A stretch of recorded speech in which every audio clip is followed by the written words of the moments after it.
Eu sei que você acordou hoje de manhã e pensou o seguinte: Nossa, por que será que alguns efluentes causam mais impactos ambientais do que outros? chegou o grande dia, sua dúvida acaba aqui hoje. Nós vamos falar sobre como nós medimos o nível de poluição que um efluente pode causar. Não só isso, aula prática. Nós vamos ver na prática uma dessas medidas que é a DQO. Então vem junto comigo que nós temos hoje teoria e prática e eu tenho certeza que você vai gostar porque nós vamos mexer com ácido sulfúrico.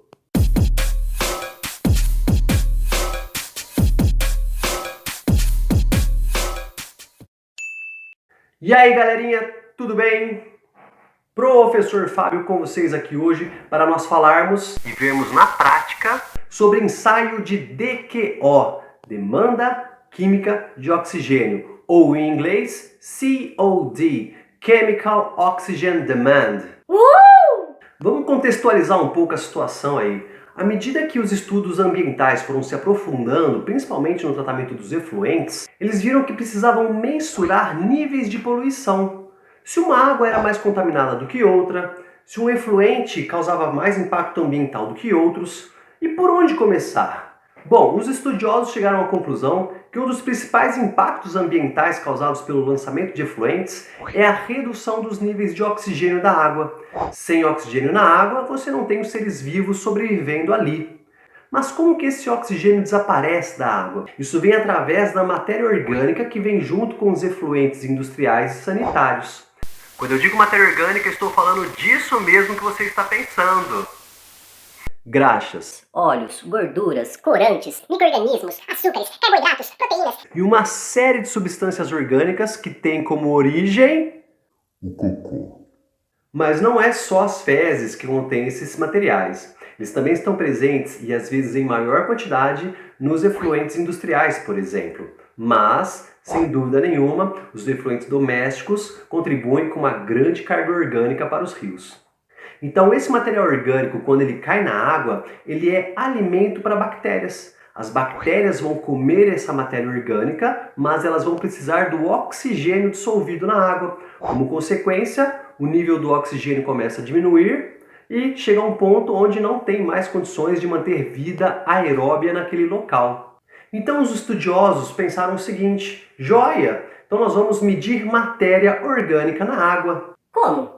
Uma das maneiras que você pode estar pensando é quantificar cada composto orgânico individualmente e, através de reações químicas ou cálculos estequiométricos, prever a quantidade de oxigênio necessária para decompor esses materiais. Mas isso seria muito caro, demorado, difícil, com grande margem para erro, então bem impraticável.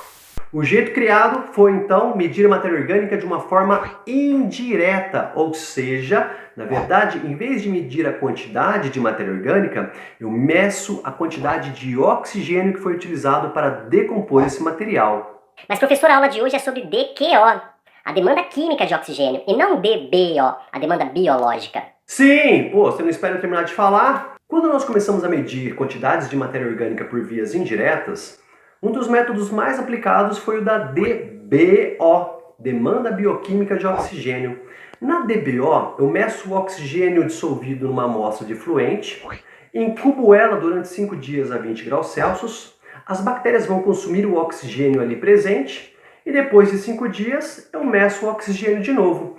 Fazendo este balanço entre o oxigênio inicial e final, eu sei quanto foi consumido para degradar a matéria orgânica.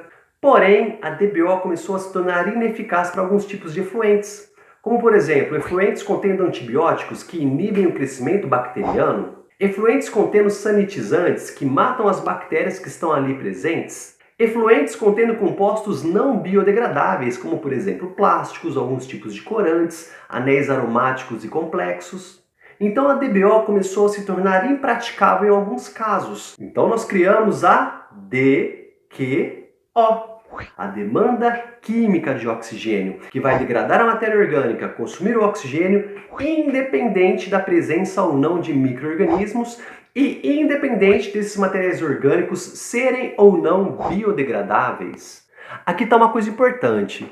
Nós usamos a DQO para medir principalmente matéria orgânica, seja ela biodegradável ou não, Porém, a DQO vai oxidar não somente o material carbonáceo, mas materiais à base de nitrogênio, hidrogênio, enxofre, fósforo, ou seja, o valor da DQO vai ser sempre maior do que o da DBO, porque nós vamos ter esses compostos juntos também. E embora a gente sempre associe somente a matéria orgânica, nós devemos ter em mente que a DQO não corresponde somente ao material orgânico, mas também a essas outras substâncias, que elas também serão oxidadas, então elas também entram no resultado.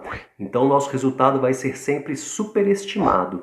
Algumas vantagens da DQO em relação à DBO. Primeiro, tempo. A DQO fica pronta em 3 horas, enquanto a DBO demora 5 dias. Segundo, consumo de materiais não biodegradáveis. A DQO vai consumir tudo que for biodegradável ou não. Então ela vai consumir inclusive os micro-organismos que realizam a DBO. 3. É um processo químico. Sendo um processo químico, não me interessa se tem micro-organismo ou não. Eu uso um agente oxidante forte, que geralmente é o dicromato de potássio, para oxidar a matéria orgânica disponível ali e as outras coisinhas mais. 4. Eu faço uso de catalisadores. O processo, para ficar ainda mais rápido, utiliza catalisadores como um meio ácido, altas temperaturas e sulfato de prata. Mas nem tudo são flores na Ilha das Flores. Jorge Furtado, de novo eu estou falando desse vídeo, assiste Ilha das Flores, é legal. A DQO também apresenta uma série de desvantagens em relação à DBO, como por exemplo, 1. A decomposição de frações não biodegradáveis. A maioria dos tratamentos de esgoto ocorre de forma biológica. Então, quando você mede matéria orgânica por DQO, você também mede uma fração não biodegradável, ou seja, você não está refletindo a realidade das estações de tratamento de esgoto e dos processos de autodepuração dos corpos aquáticos. 2. Resultados superestimados. Como a DQO vai consumir materiais não biodegradáveis e também outras substâncias além da matéria orgânica, os resultados são sempre superestimados em relação à quantidade de oxigênio que de fato foi consumida para consumir somente o que era matéria orgânica. 3. Utiliza substâncias perigosas. A DQO utiliza ácido sulfúrico, sulfato de prata, sulfato de mercúrio, dicromato de potássio e alta temperatura. Ou seja, nós utilizamos um método e reagentes que são potencialmente perigosos se não forem usados adequadamente. 4. O resíduo da DQO é perigoso. Depois que o ensaio da DQO terminou, você não pode descartar os resíduos direto no ralo. Eles precisam ser armazenados e mandados para um local que vai fazer o tratamento adequado, pois com os resíduos você tem uma série de substâncias que, como nós comentamos no número 3, são perigosas e tóxicas. 5. 3 horas não é um tempo tão curto assim. Realmente, 3 horas parece um tempo curto em relação a DBO, mas para o controle de processos dentro de uma ET, 3 horas é um tempo razoavelmente longo e você pode estar descartando um efluente fora dos padrões durante um longo período. Portanto, embora o tempo seja bem curto, ele não é o ideal. Ainda são 3 horas mais ou menos que são necessárias para esse processo acontecer. Depois que nós obtemos o resultado de DQO, nós também podemos ter o resultado da DBO e fazer uma relação entre esses dois resultados para saber o grau de biodegradabilidade do meu efluente. Se a relação DQO-DBO for menor do que 2,5, quer dizer que esse efluente possui uma alta concentração de substâncias biodegradáveis. Como consequência, o tratamento por vias biológicas é o mais adequado. Se a relação DQO-DBO ficar entre 2,5 e 3,5, eu preciso de mais estudos sobre a biodegradabilidade desse efluente. Pode ser que o tratamento biológico não dê muito certo. Relação DQO-DBO maior do que 3,5 quer dizer que esse esgoto tem uma baixa fração biodegradável, ou seja, provavelmente o tratamento por vias biológicas não vai ter efeito. Melhor nós pensarmos num outro processo de tratamento avançado, seja ele físico ou químico. Legal, professor, mas você ainda não falou nada sobre como que é o ensaio da DQO. Bom, o princípio do método é o seguinte: eu uso um agente oxidante forte para decompor a matéria orgânica e aqueles outros materiaizinhos que também podem ser decompostos. E esse agente oxidante forte é o dicromato de potássio, geralmente. Existem outros agentes oxidantes, mas esse foi o que se melhor encaixou no ensaio da DQO. O dicromato de potássio vai reduzir o cromo 6 a cromo 3. E nesse processo de redução, a coloração do meio vai mudar também, ou seja, eu estou abrindo um campo para realizar uma análise fotométrica. Eu posso medir essa mudança de cor por espectrofotometria e conseguir determinar de uma forma muito precisa quanto que foi consumido de oxigênio nesse processo. Além do dicromato de potássio, eu uso também o ácido sulfúrico, que vai acelerar as reações químicas e facilitar a quebra de algumas moléculas mais difíceis. E não é só isso. Nós utilizamos também o sulfato de prata para catalisar ainda mais a reação. Mas calma, isso não é tudo, tem mais. Nós também utilizamos o sulfato de mercúrio para precipitar cloretos e não interferir no consumo de oxigênio pelo dicromato. Mas calma, que isso não é tudo. As amostras vão ficar digerindo a 150 graus Celsius num equipamento chamado bloco digestor, para que a gente consiga quebrar quase tudo que tiver lá dentro de fato. Então esse é o princípio do método. Eu coloco a amostra dentro de um tubo de ensaio, coloco esses reagentes que são chamados de solução de digestão e reagente de ácido sulfúrico. Eu também levo essa amostra em alta temperatura para acelerar ainda mais o processo. Vai haver uma mudança de coloração no meio e por espectrofotometria eu meço o consumo de oxigênio e, consequentemente, associo esse valor à quantidade de matéria orgânica presente no meio. Eu não posso esquecer de falar de um cara muito importante, amigo meu, que tem um nome bem bonito e bem legal, que é o biftalato de potássio. Bife? Eu estou falando com você, McFly, seu verme irlandês. Oi, Bife. Oi, rapazes. O biftalato de potássio é importante porque ele vai me ajudar a criar uma curva de calibração para o espectrofotômetro. Se você não sabe o que é curva de calibração, como que eu faço, por onde eu começo, fica frio, que eu vou deixar aqui no cantinho uma videoaula que eu já fiz sobre curvas de calibração. Então eu utilizo o biftalato de potássio para poder criar uma DQO artificial em várias concentrações possíveis. Então eu posso criar na concentração que vai de 0 a 500, de 0 a 1000, de 0 a 2000, depende do alcance que eu quero da minha curva de calibração. Eu fabrico então uma solução estoque com uma concentração conhecida de biftalato de potássio, então eu sei qual vai ser a DQO que ele vai causar, fraciono em diluições, faço a minha curva de calibração e comparo a cor da amostra com a cor obtida na curva de calibração.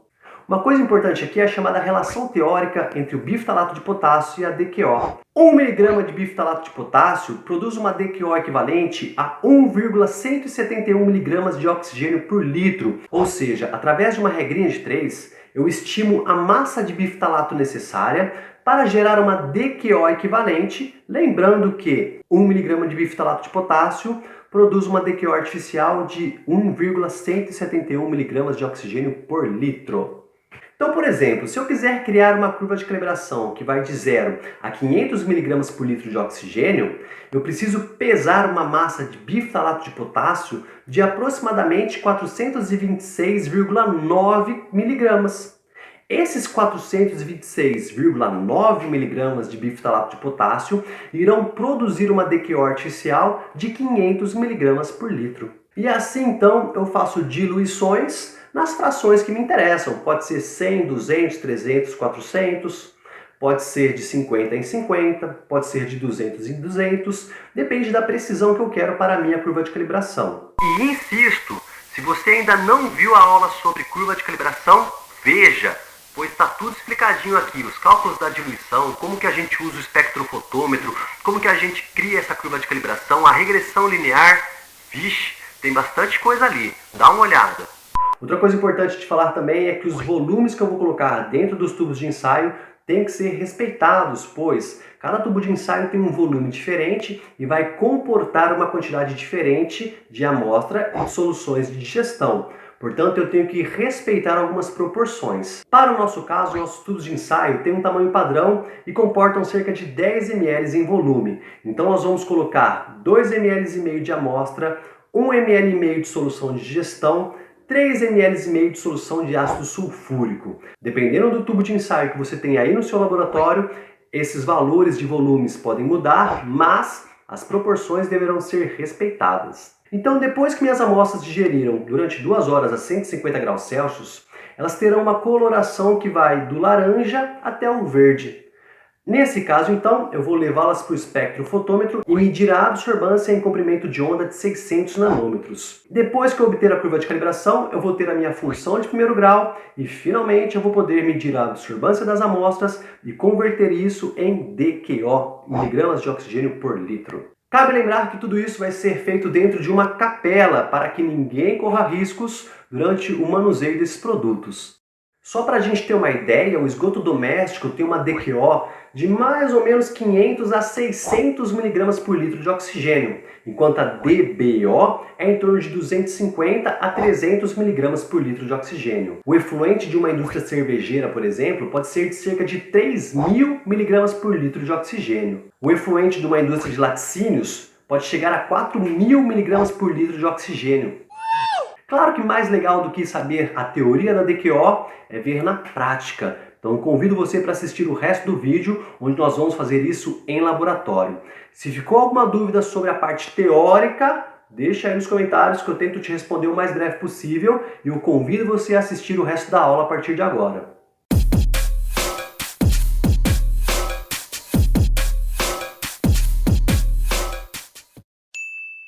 E aí galerinha, tudo bem? Professor Fábio, hoje com vocês, direto dos laboratórios do CEPROCAMP, para falar sobre DQO, demanda química de oxigênio. Vem comigo para a gente entender isso aí.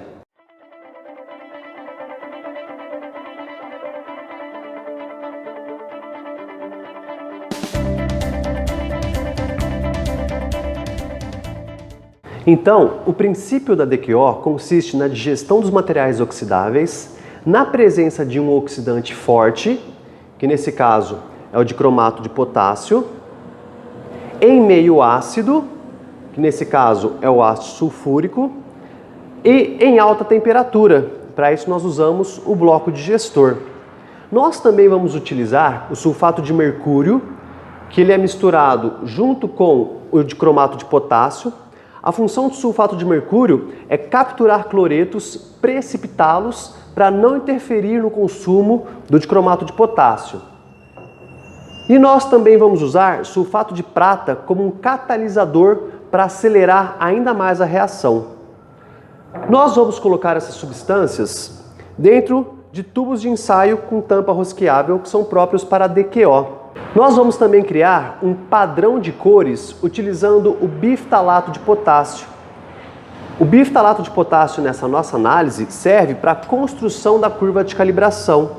Então eu vou fabricar soluções nas concentrações que irão de 0 a 500 mg por litro de oxigênio.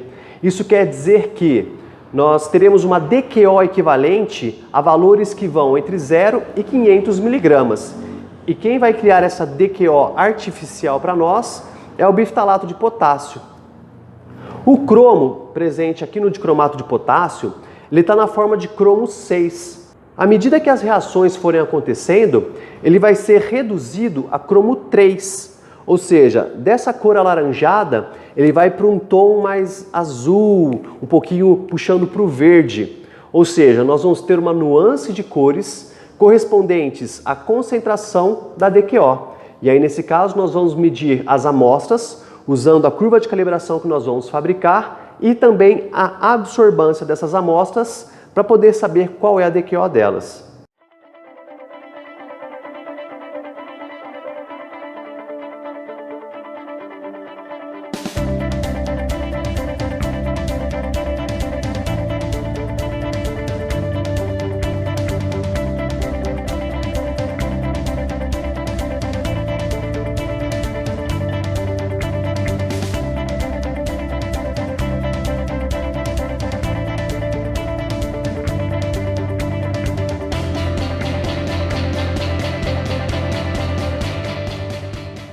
Agora que nós terminamos de fazer as diluições, então, nós vamos transferir esses volumes para os respectivos tubos de DQO. Nós vamos transferir 2,5 ml de cada uma das concentrações.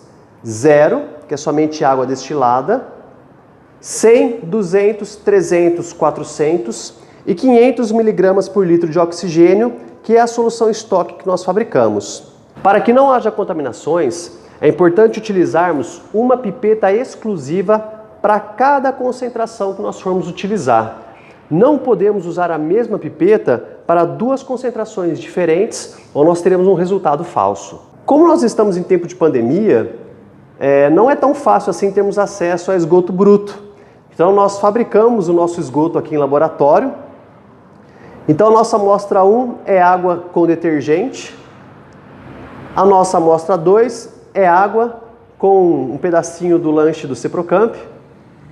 E a nossa amostra 3 é somente água com açúcar, ok? A ideia é ter uma nuance de cores razoável para que a gente consiga construir uma curva de calibração com qualidade, com confiabilidade, para que a gente possa depois medir a absorvância dessas amostras e a respectiva DQO delas também.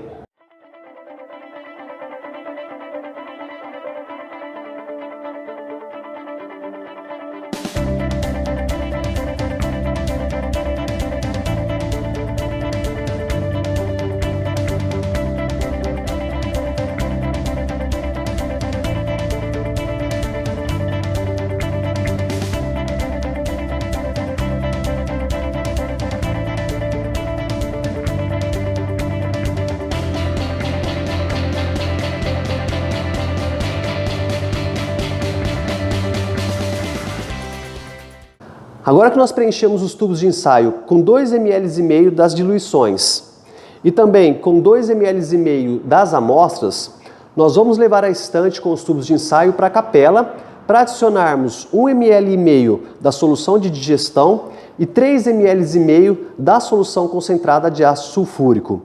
Isso tem que ser realizado em capela, pois assim que o ácido sulfúrico entrar em contato com a água, vai dar início a uma reação exotérmica. Então nós vamos ter a liberação de vapores que podem ser muito tóxicos, nós vamos ter a liberação de vapores quentes, que quando inalado podem causar algum tipo de prejuízo ao nosso trato respiratório. E não só isso, os tubos de ensaio também vão ficar muito quentes. Então nós evitamos manipular ele depois que nós colocarmos essas soluções, tá? Sempre segurar pela parte superior e evitar de segurar pelo corpo do tubo de ensaio, pois isso aqui vai ficar bem quente.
Então, depois que nós fizemos a medida de absorbância para todas as amostras em função da concentração, nós fazemos a regressão linear desses valores.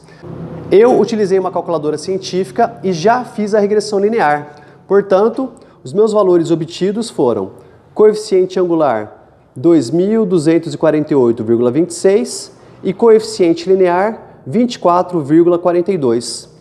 Então são esses valores que eu vou lançar na memória de cálculo do espectrofotômetro para que nas próximas vezes, quando eu tiver que medir a DQO novamente, eu não precise mais realizar todos esses procedimentos. Basta eu chamar a curva de calibração que eu inseri e a amostra que eu vou ensaiar, tudo bem?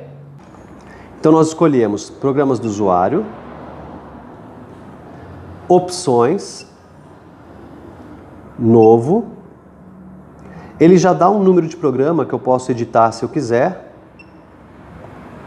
Ele pede um nome para o programa, eu vou chamar de DQO. 1, para não confundir com a outra curva de DQO que já tem lá. Como nós usamos apenas 600 nanômetros, nós vamos deixar selecionada essa primeira opção, comprimento de onda simples. E agora eu edito todos os parâmetros da curva de calibração que eu acabei de criar. O nome, posso editar as unidades de medida, se eu não quiser miligramas por litro, existem outras opções. A fórmula química, no caso, não convém, porque é DQO. Aqui está uma parte importante, o comprimento de onda. Nós usamos 600 nanômetros. E o mais importante de tudo, a curva de calibração. Então nós temos que inserir o coeficiente linear e o coeficiente angular. Percebam que o valorzinho chamado de B é quem multiplica a absorbância. Então esse é o meu coeficiente angular. Já o valorzinho chamado de A não multiplica ninguém. Então este é o meu coeficiente linear, tá bom? Não se esqueçam disso, porque cada calculadora e cada programa de computador pode dar um nome diferente para B ou A, ok? Vamos começar então pelo coeficiente linear, cujo valor foi de 24,42. E agora o coeficiente angular, cujo valor foi de 2.248,26.